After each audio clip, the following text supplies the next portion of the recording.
오늘 본문 9장 1절에서 6절까지 말씀은 예수님이 제자를 12제자를 그리고 예수님이 그 12제자를 파송하시면서 제자들에게 당부하시고 가르쳐 주시는 말씀을 기록하고 있습니다.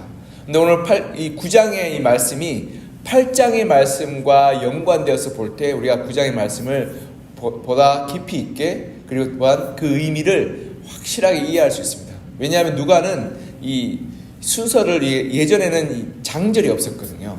장절이 없었던 말은 쭉 그 순서대로 썼고 그 순서가 이어져 있었음을 우리가 알 수 있습니다. 이 장과 절은 AD 1000년, 지금으로부터 한 1000년 전에 만들어진 겁니다. 그전에는 장과 절이 없었고 그냥 쭉 기록하는 대로 쓰여졌던 것이 이 성경의 기록입니다. 그러하기에 우리가 9장이 8장에 있는 앞의 내용과 비추어서 해석하고 돌아보게 될 때 그 온전한 의미를 우리가 깨닫고 분별할 수 있게 됩니다. 이 8장 앞부분, 9장 앞부분의 내용이 어떤 내용이냐면 우리가 어제까지 우리가 살펴봤던 것처럼 바람과 풍랑을 잔잔하게 하시고 또한 귀신을 쫓아내시며 또한 병든 자를 고치시고 죽은 자를 살리시는 이 예수님의 권능, 능력과 권세를 나타내 보여주고 있습니다. 그런데 그 앞부분에 있는 문맥에 비추어서 이 9장에 보면 이렇게 말씀하고 있습니다. 9장 1절 같이 한번 읽어볼까요? 시작. 예수께서 12제자를 불러 모으사 모든 귀신을 제어하며 병을 고치는 능력과 권위를 주시고. 아멘. 이 8장의 내용, 예수님이 바람과 풍랑을 잠잠케 하시는 이 천지를 다스리시는 능력과 또한 귀신을 쫓아내는 권세와 병을 고치시는 능력과 죽은 자를 살리시는 하나님의 그 전능하심을 비춰서 볼 때 오늘 본문에 보면 이 부각되는 단어가 있습니다. 그건 뭐냐면 능력과 권위입니다. 예수님은 제자들에게 능력과 권위를 주셨다라고 말씀하시는데 그 능력과 권위가 이 8장 앞부분에 보면 이 자연 만물을 다스리는 권세, 그리고 귀신을 쫓아내는 권세, 그리고 병을 고치는 능력, 그리고 죽은 자를 살리시는 그 하나님의 능력을 보여주시며 그 능력과 권세를 제자들에게 주셨다라고 기록하고 있는 것입니다.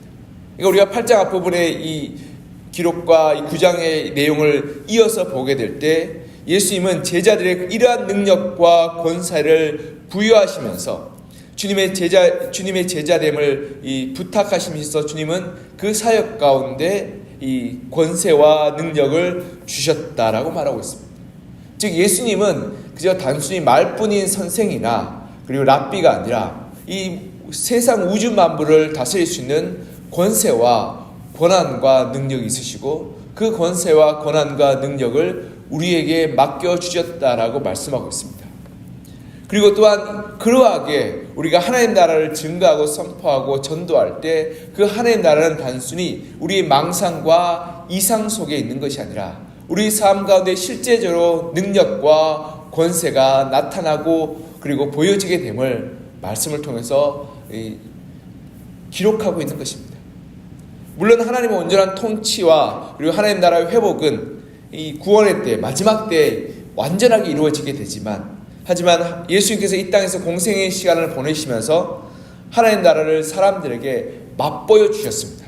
병을 고쳐주시고 또한 죽은 자를 살려주시고 귀신을 쫓아내주시고 삶의 문제를 해결해 주시며 자유케 하시는 그 하나님의 능력과 권세를 예수님께서는 사용하시며 모든 사람들 신음하고 고통하고 눈물 흘리고 그리고 아파하는 사람들에게 하나님의 능력과 은혜를 보여주셨던 것입니다.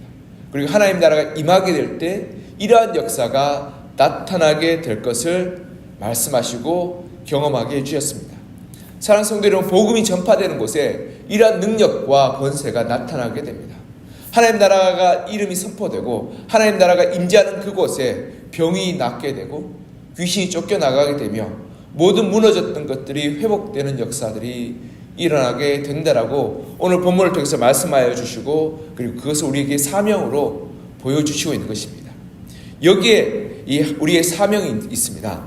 하나님 우리를 그리스도인으로 부르시며 그리스도인을 따를 때 예수 그리스도의 제자로 하나님 나라의 복음을 선포하도록 만드셨습니다. 즉 그리스도인이 된다는 것은 예수님을 따른다는 것이고 예수님의 제자가 되어서 따른다는 것은 이러한 권세와 능력이 우리에게 있다는 것을 말씀하고 있는 것입니다. 사랑하는 성도 여러분, 우리 각자가 예수 그리스도를 나의 주 나의 하나님을 고백할 때 이러한 권세와 능력을 우리에게 주셨다라고 말씀합니다.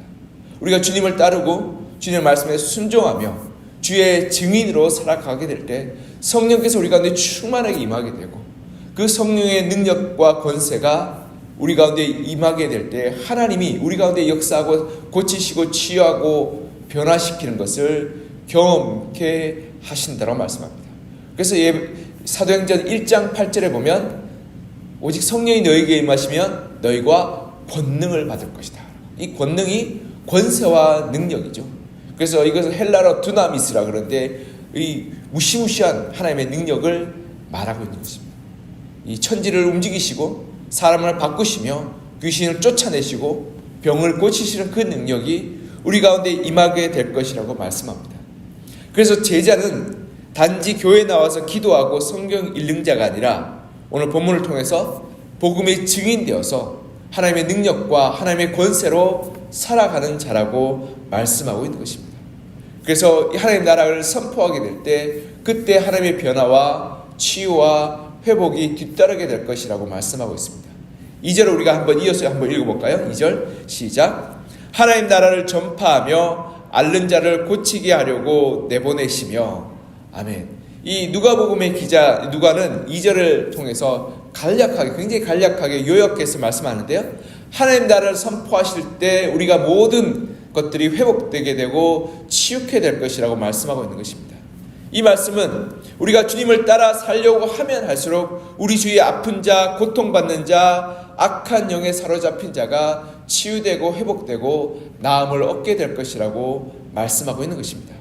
그리고 예수 그리스도의 이름으로 이 악한 사단의 권세들을 쫓아내고 그 가운데 하나님의 임재하심과 다스림심이 회복되게 될 것이라고 말씀하고 있는 것입니다. 즉 우리가 단순히 예수를 전한다는 것은 교회에 나오라고 전하는 것이 아니라 우리 삶 가운데 무너지고 깨어지고 고통당한 것이 회복되게 될 것이며 우리 삶 가운데 악한 영들과 세상의 권세들과 세상의 가치관이 다스리고 있는 것이 예수 그리스도 이름으로 쫓겨나가며 오직 하나님의 다스림과 하나님의 임재하심으로 변화되게 될 것이라고 말씀하고 있는 것입니다. 사랑하는 성도 여러분, 우리가 사순절을 보내면서 주님을 따르고자 고백합니다. 그렇다면 우리에게 주신 능력과 권위를 사용하여서 우리 주위에 있는 고난 가운데 있는 자, 고통 가운데 있는 자, 그들을 돌보고 그들을 섬기며 그들을 위로하고 그들을 그리스도의 이름으로 하나님께로 인도하는 그러한 사명이 우리에게 있는 것입니다. 우리가 하나님의 말씀에 순종하여서 가정 가운데 하나님 나라를 선포하게 될 때 우리 가정 가운데 있는 모든 아픔과 상처와 눈물이 치유되게 되며 그 가운데 하나님의 다스림과 임재하심이 이루어지게 되는 것입니다. 그리고 그 가운데 하나님의 다스림과 임재하심이 있게 될 때 하나님의 기적의 역사가 우리의 가정 가운데 나타나게 되는 것입니다. 그리고 우리가 만나는 이웃들과 직장의 동료들에게 하나님의 하나님 되심을 우리가 고백하며 증거하며 나아갈 때 그들에게 단순히 교회에 오는 것이 아니라 내가 하나님을 믿었더니 하나님을 순종했더니 하나님을 따랐더니 어떠한 변화와 어떠한 삶의 축복과 어떠한 은혜가 있는지를 우리가 선포하고 알게 될 때 그들에게 또한 하나님의 임재하심과 다스림이 이루어지게 되는 것입니다.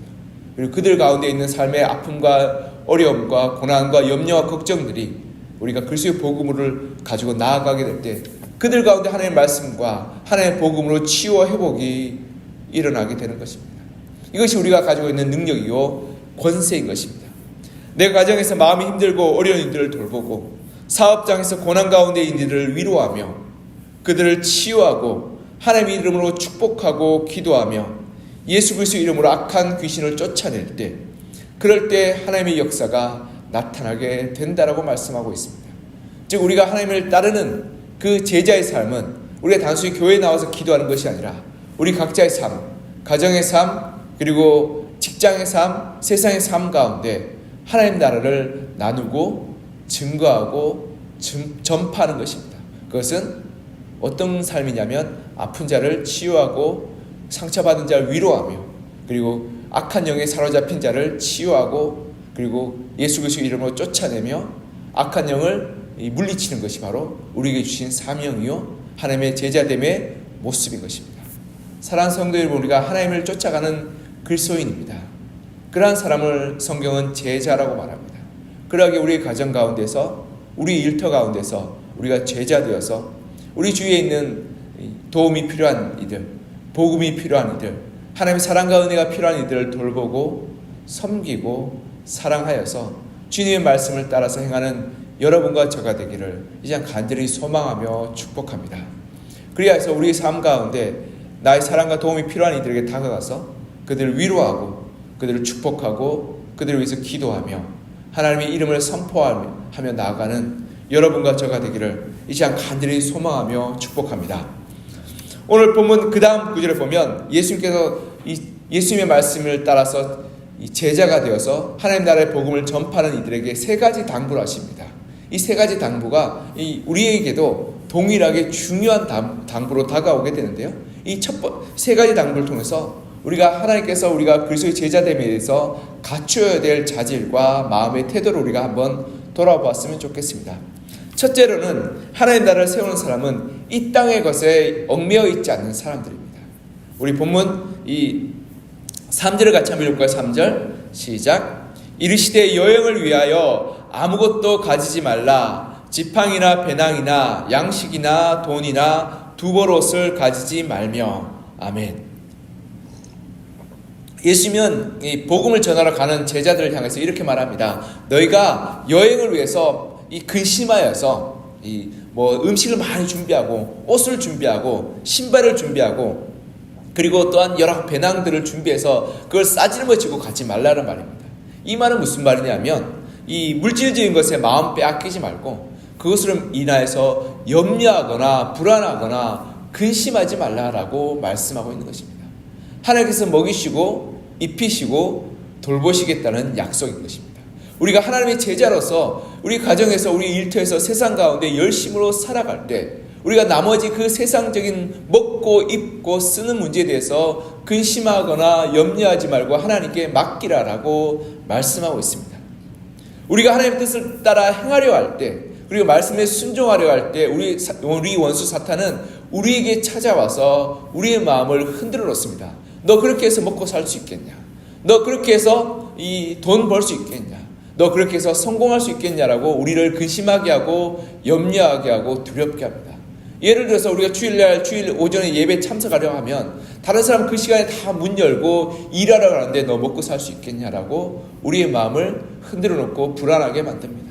또한 우리 학생들도 이 아이들이 와서 주일날 와서 공부하고 또 학원 가야 되는데 예배하러 나오라고 할 때 그렇게 해서 너 좋은 대학 가겠냐라고 두렵게 하고 불안하게 하는 이러한 사탄의 속삭임이 있습니다.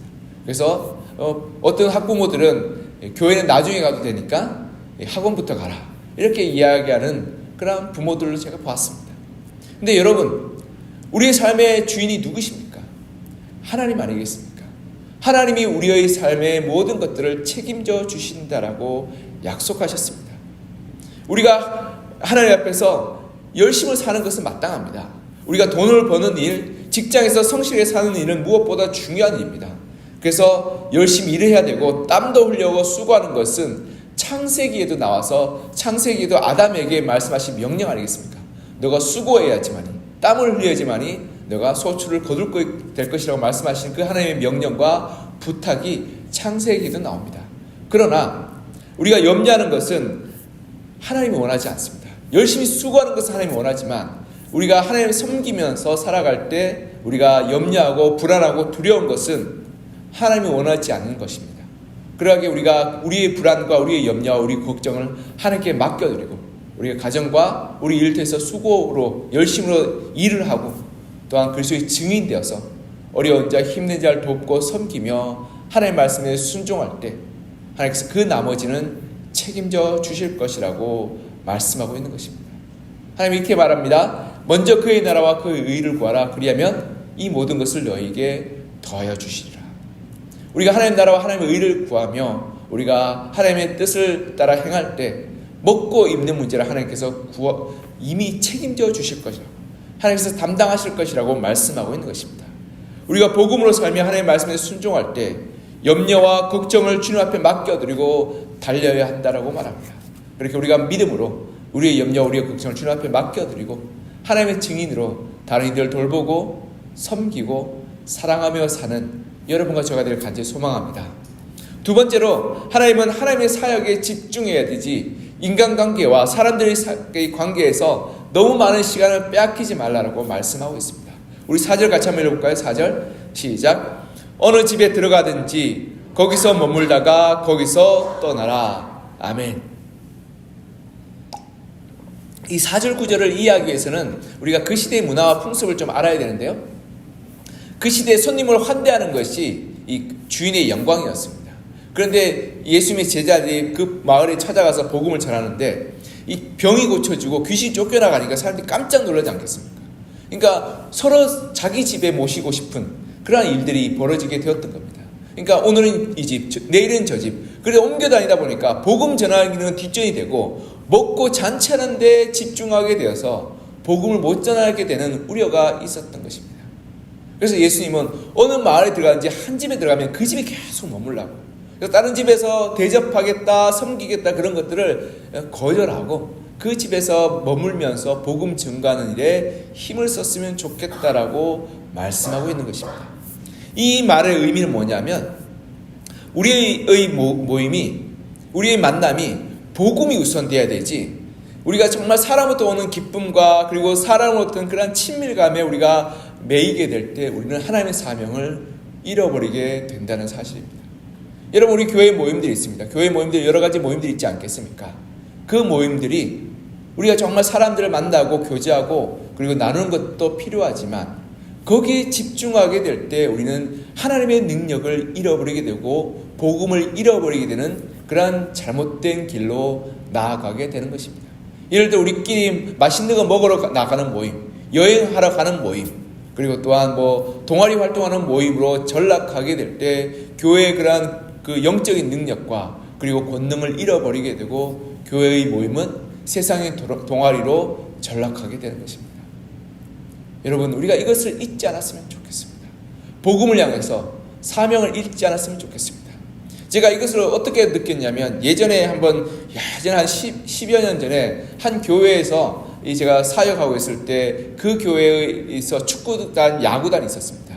축구단, 야구단이 있었는데 이름은 선교회였습니다. 선교회인데 가서 보니까 매주일마다 오후에 공을 찼습니다.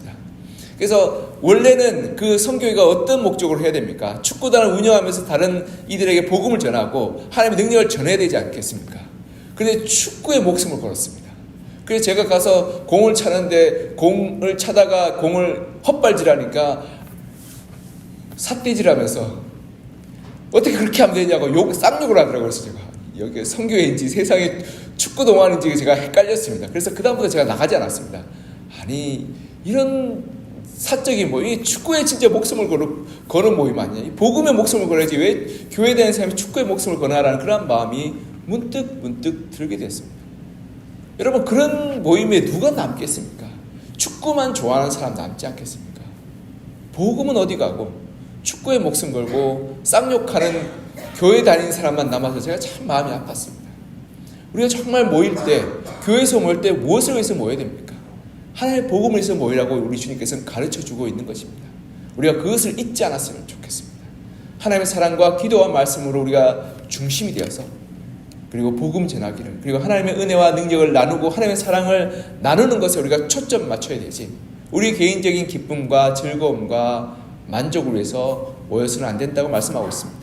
그리고 마지막으로 예수님은 기독교를 배척하고 적대하는 사람들, 복음을 싫어하는 사람들을 두려워하지 말라고 말씀하고 있습니다. 5절 같이 한번 읽어볼까요? 시작. 누구든지 너희를 영접하지 아니하거든 그 성에서 떠날 때 너희 발에서 먼지를 떨어버려 그들에게 증거를 삼으라 하시니. 아멘.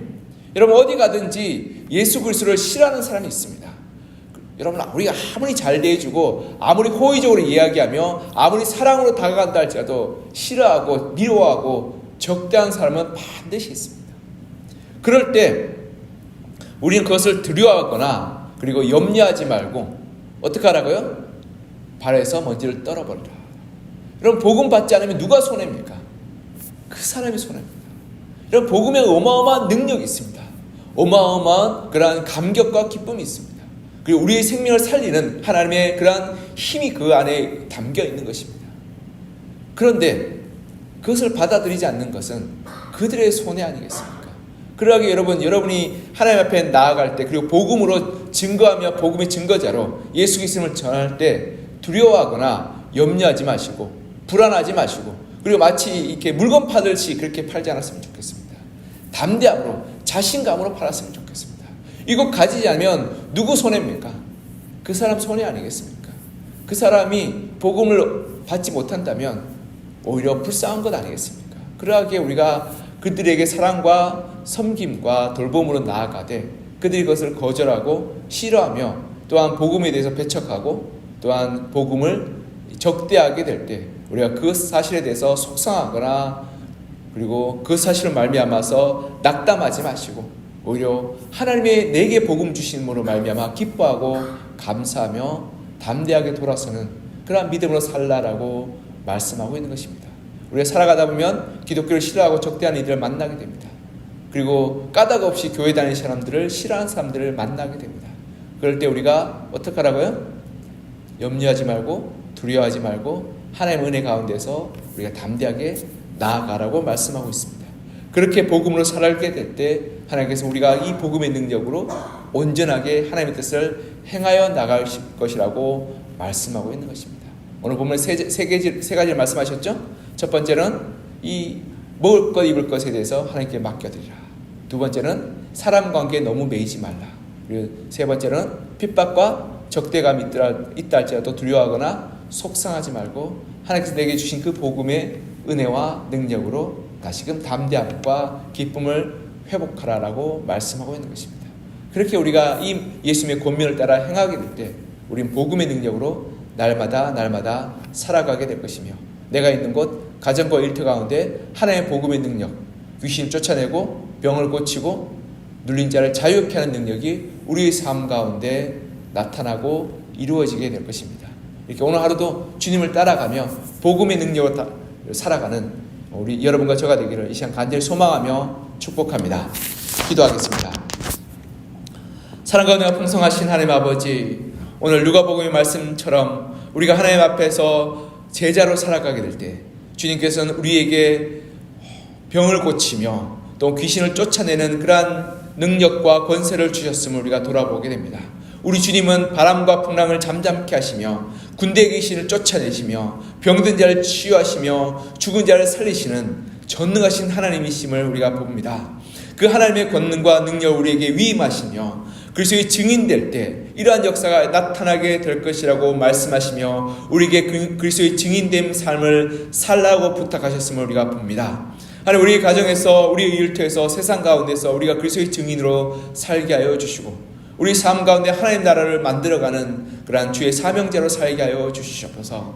그래서 우리의 가정이 하나님 나라로 세워가게 하여 주시고 우리 일터 가운데 하나님 나라를 증거하며 하나님 세상의 가치관과 세상의 악한 영들에게 사로잡혀 있는 이들에게 하나님의 사랑과 하나님의 은혜와 하나님의 용서하심과 하나님의 구원하심을 알려주고 선포하는 믿음으로 살게 하여 주시옵소서. 하나님, 우리가 이 복음을 살아가게 될 때 하나님 세상이 염려하는 것들, 먹고 입고 쓰는 문제에 대해서 우리가 염려하거나 두려워하지 않고 하나님께 맡겨드리며 하나님께서 채우시고 돌보시고 그리고 공급하실 것을 신뢰하며 믿음으로 담대하게 나아가게 하여 주시옵소서.